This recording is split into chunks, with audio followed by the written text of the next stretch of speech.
Hello and welcome to the CAV Chronicles. We are here today live in Brussels for the Synergies project workshop, and we are waiting many experts from Europe to contribute to safety validation in the area of connected, cooperative and automated mobility.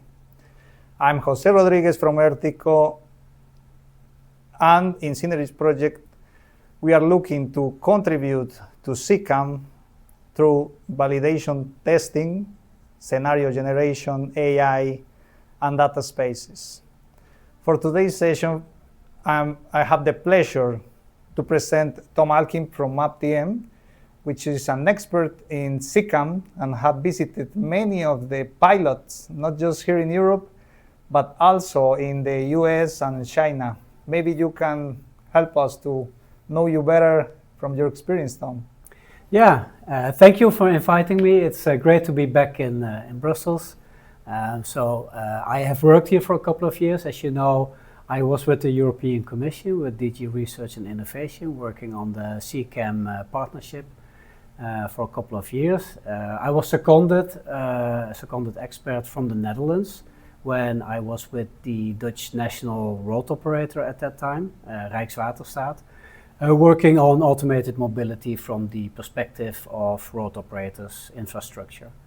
And after my time in Brussels, about 4 years ago, I returned back to the Netherlands to a company called MAPtm. TM stands for Transforming Mobility. We do traffic management, but more in the domain of responsible mobility. And I must say, for the past 25 years, but now I'm showing my age, I have been involved in forms of automated mobility one way or another. And indeed, I have been to various continents and have been in many tests, but also commercial deployments. So notably in the US, in San Francisco, Los Angeles, Atlanta, but also in China, in Shanghai, and in Japan as well. Okay, yes, with this extensive experience in CCAM, I think we can work on the basics. Maybe you can, from your perspective, explain us what safety validation is and how is that a critical component in CCAM. What do you think? When you introduce a new technology in the public domain, of course, you have to make sure that it is safe. It is trustworthy. It behaves in a way that people expect it to behave.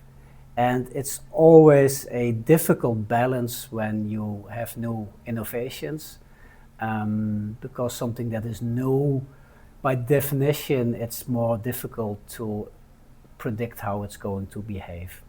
And a lot of things are changing with automated vehicles. I think maybe the easiest way to explain is that in the let's say in the old world, when you had cars and roads and humans, it was easier to assess the three components individually. There were type approval organizations doing type approval for cars. And there were a lot of tests that they could do and they could measure, and you would either pass or fail the test. And so the car individually could be assessed. The infrastructure as well, so I worked with the road operator, so there are guidelines for infrastructure. And you can also test humans, so you can do a driver's exam, and if you pass that exam, if you have shown that you can deal with certain situations, then, well, you pass the bar. The examiner thinks that you are a beta version, that there is still potential for you to become better, more experienced, but he or she deems you safe enough to be operating in the public domain. And these three things were individual, and you would see them on the road. And of course, you would also see that things are going wrong because, well, let's face it, in Europe we have about 30,000 fatalities annually. So in traffic, things will go wrong, even if all the individual components have been assessed. Now, for automated vehicles, what is the fundamental challenge is that part of the driver's task is now incorporated into the vehicle. So the decision making and the behavior in terms of software becomes embedded in the vehicle. So now you have a type approval organization that was used to assess just the vehicle. They also have to assess the performance of the software. And so this is really difficult. Also because testing humans is often quite subjective. Of course, there are a lot of methodologies to make the testing as objective as possible. That's how examiners do this. They have a certain list and guidelines, but there's always a subjective element there.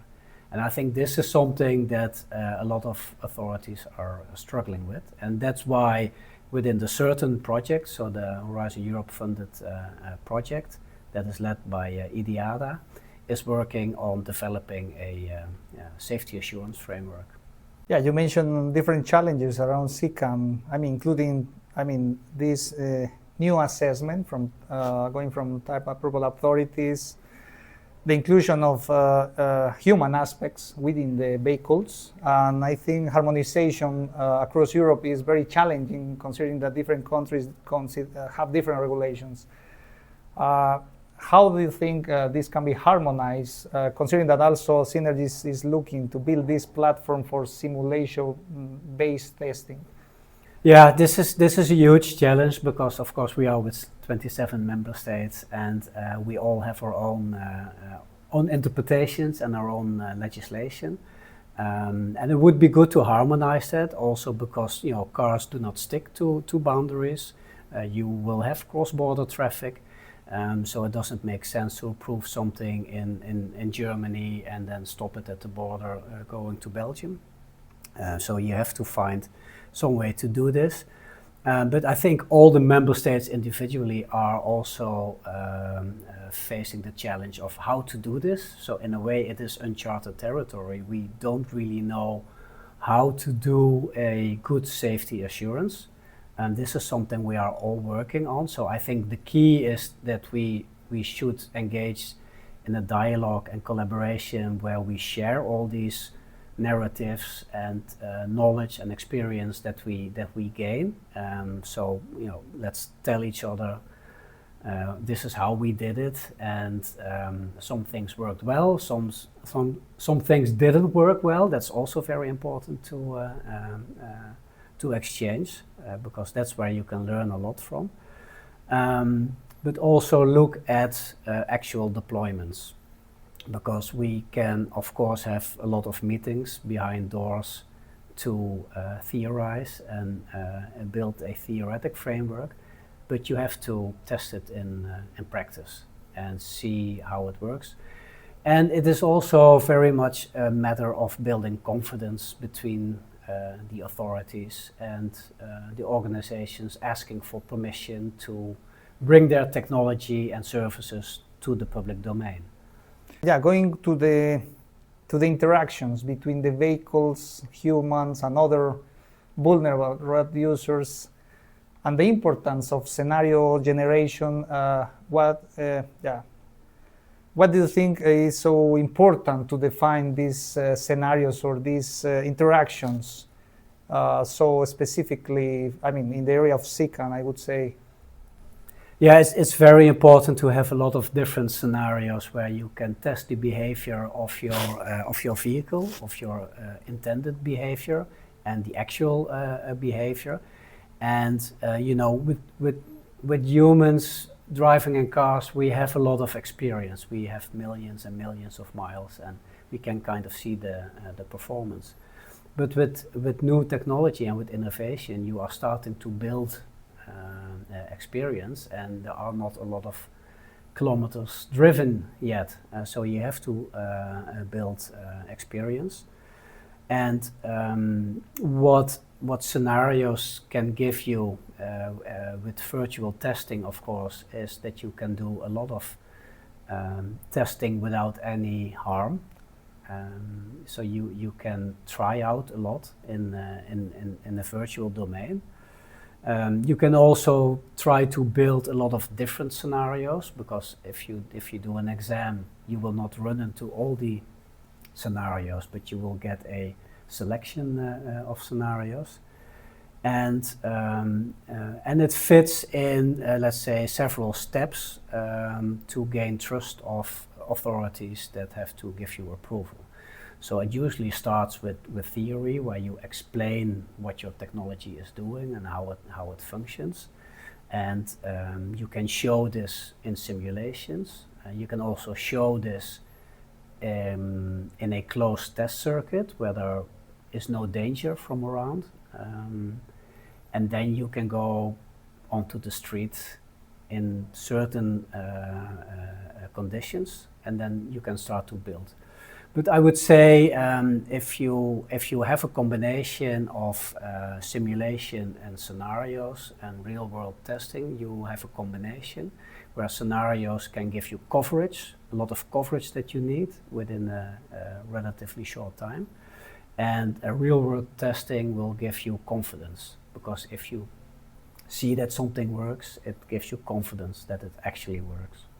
Okay. No, considering that you addressed precisely my next question, that what was, from your perspective, the right balance between physical testing and virtual testing, I would say that maybe you can share with us from the experience, from your experience in the different pilots, what you have perceived. What's the right balance, I would say, between these two approaches? Yeah. I mean, this is really difficult, and sometimes it's difficult to actually write down. And maybe interesting to see a difference between Europe and the US, for instance, where in the US you have self-certification, and in Europe we do approval.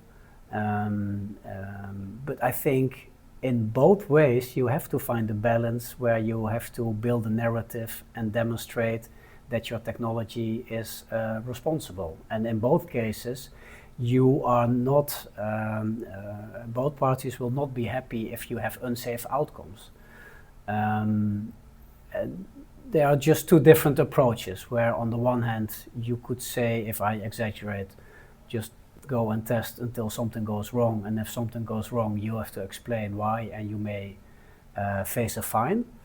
On the other hand, you really have to wait a long time before you can go testing, because then you have convinced all the authorities and made sure that you build a sound safety case and have a lot of sources and narratives to convince them. But I think the real important step is that you have to be trusting that something new has to be tested in practice under real world conditions. And I know that you cannot just open up the road to anything. So that's why the several phases that I just mentioned to you, where you build this trust and you demonstrate the capabilities.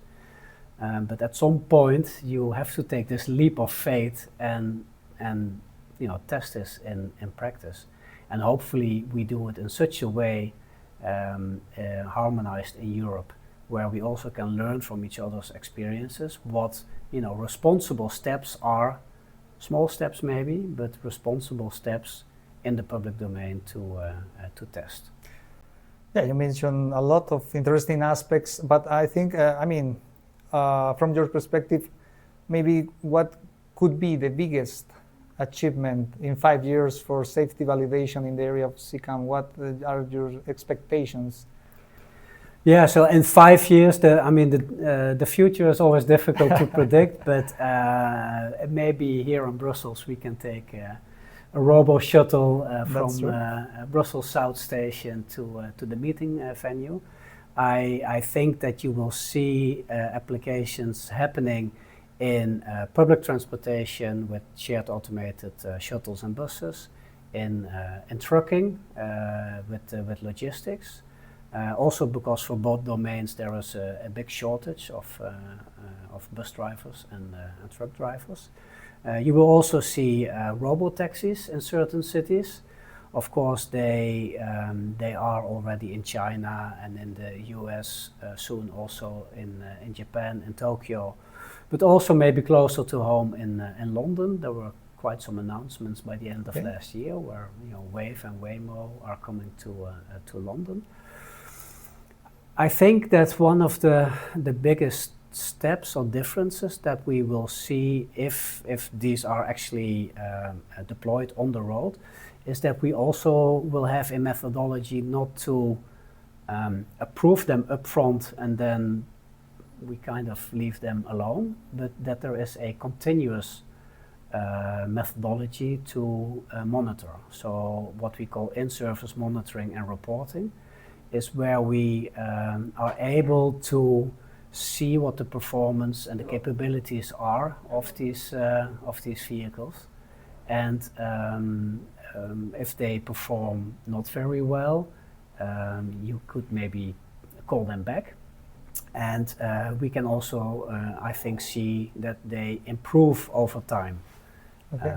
And this is something I would say fundamentally different because it's also with you and me when we got our driver's license. Yeah. This was one moment in time. You got your certificate and we were never bothered again. And I think we were better drivers than we were in the beginning. But there comes maybe a time that we are maybe becoming worse drivers. We don't know. This is not being monitored. And this is an opportunity that you have with the technology of automated vehicles.